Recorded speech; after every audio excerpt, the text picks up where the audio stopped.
तो credit card का चुनाव सही तरीके से होना चाहिए, बहुत ज्यादा जरूरी है। और इसके लिए तमाम जानकारी देने के लिए हमारे साथ अपनापैसा.com के सीईओ हर्ष रुंगटा जी मौजूद हैं। हर्ष रुंगटा जी, अगर क्रेडिट कार्ड बहुत अच्छा दोस्त हमारा हो सकता है, लेकिन ये परेशानी भी बहुत देता है, एक आम आदमी के लिए कितना जरूरी है क्रेडिट कार्ड?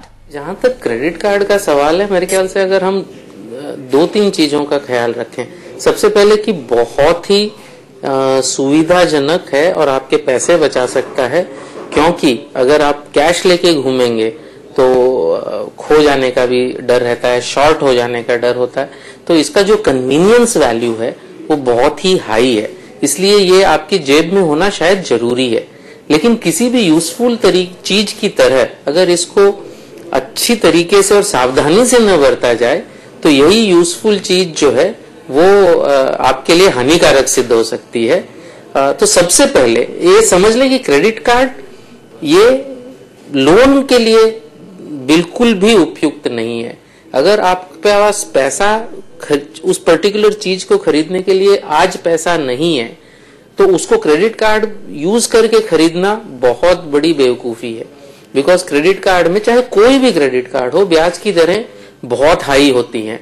35-36% से लेके 54-55% तक का ब्याज जो है आपको सालाना देना पड़ता है, क्योंकि उस पर सर्विस टैक्स भी लगता है। तो काफी एक्सपेंसिव सिद्ध होगा अगर इसके जरिए आप लोन लेना चाहेंगे या क्रेडिट लेना चाहेंगे।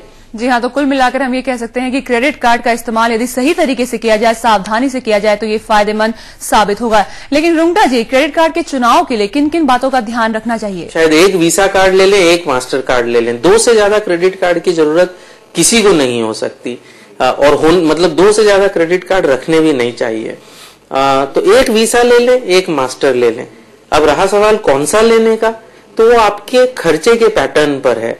अब बहुत से लोग जो हैं क्रेडिट कार्ड का इस्तेमाल पेट्रोल के लिए करते हैं। अगर वो पेट्रोल के लिए करते हैं तो ऑब्वियसली ऐसा कार्ड लें जहां पे पेट्रोल भराने के समय उस पर सरचार्ज ना लगे, चाहे कोई भी पंप हो। ऐसे कई कार्ड मिलते हैं। आप अपफ्रंट फी और एनुअल फी देख लें कि पहले साल भी कोई फीस नहीं है और फ्यूचर में भी कोई फीस नहीं है।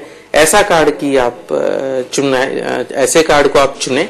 और ऐसे बहुत से कार्ड जो हैं मार्केट में मिल रहे हैं। और रुंगटा जी, हमारे दर्शक भी अब फोन लाइन पर लगातार आपसे बात करने की कोशिश कर रहे हैं, और एक दर्शक इस वक्त हमारे साथ जुड़े हैं, हरिद्वार से इनका फोन हमारे पास आया है। संतोष पाठक इनका नाम है। जी संतोष जी, पूछिए अपना सवाल।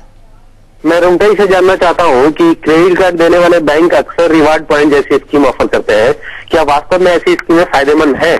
जो हमको बड़े बूढ़ों ने, बुजुर्गों ने समझाया है कि कोई भी चीज आप इसलिए नहीं खरीदते कि वो सस्ती है, कोई भी चीज आप इसलिए खरीदते हैं कि आपको उसकी जरूरत है और उसके दाम वाजिब हैं।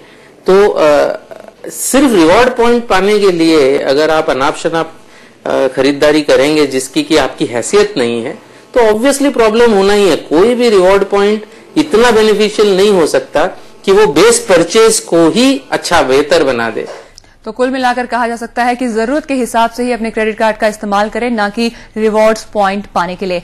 बहरहाल रुंगटा जी, एक सवाल ईमेल के जरिए हमारे एक दर्शक ने पूछा है, रायपुर से ईमेल इनका आया है, दीपक गुप्ता इनका नाम है।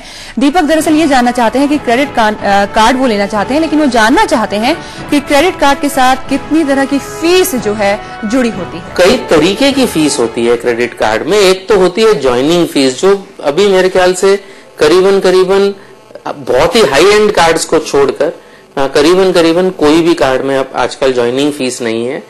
फिर होती है एनुअल फी, जो आपको हर साल देनी पड़ती है। उसमें भी कई कार्ड्स ऐसे हैं जो लाइफ टाइम फ्री हैं।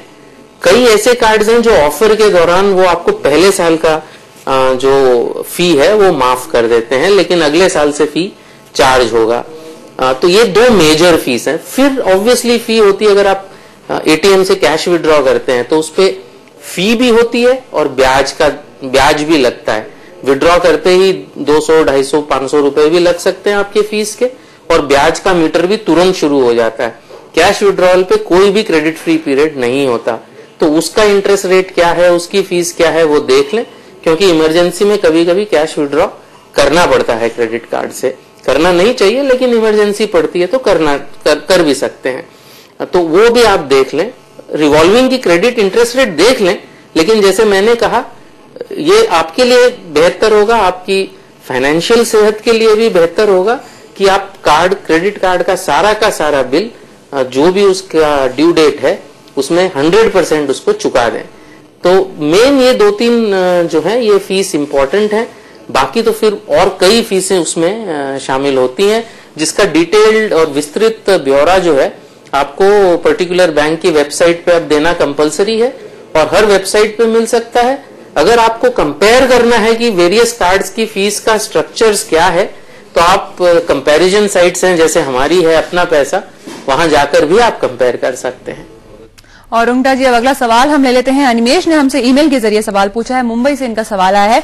दरअसल अनिमेश एक निजी बैंक का क्रेडिट कार्ड इस वक्त इस्तेमाल कर रहे हैं और इस समय उनका बकाया 35,000 रुपए है।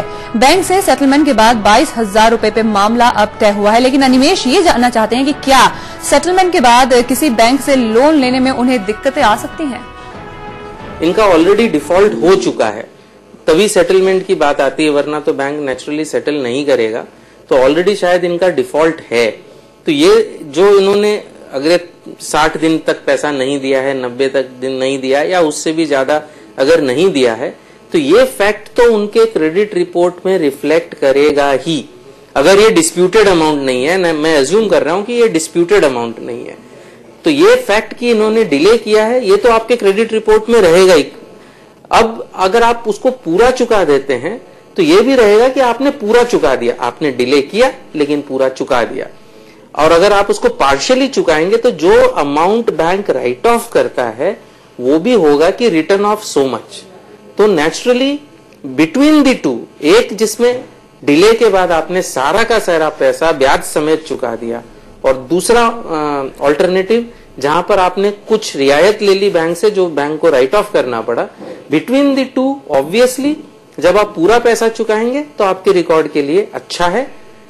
ये बोलने के बाद मैं ये भी उनको चेतावनी देना चाहता हूं कि चाहे दोनों में से कोई भी एक कर लें, फ्यूचर में लोन मिलना थोड़े दिन तक तो उनके लिए मुश्किल रहेगा, क्योंकि डिले तो उनका हुआ है। चलिए हर्ष रुंगटा जी, आप हमारे साथ जुड़े और क्रेडिट कार्ड से जुड़ी तमाम जानकारी हमें दी और साथ ही हमारे दर्शकों के सवालों के जवाब दिए, इसके लिए बहुत बहुत धन्यवाद आपका।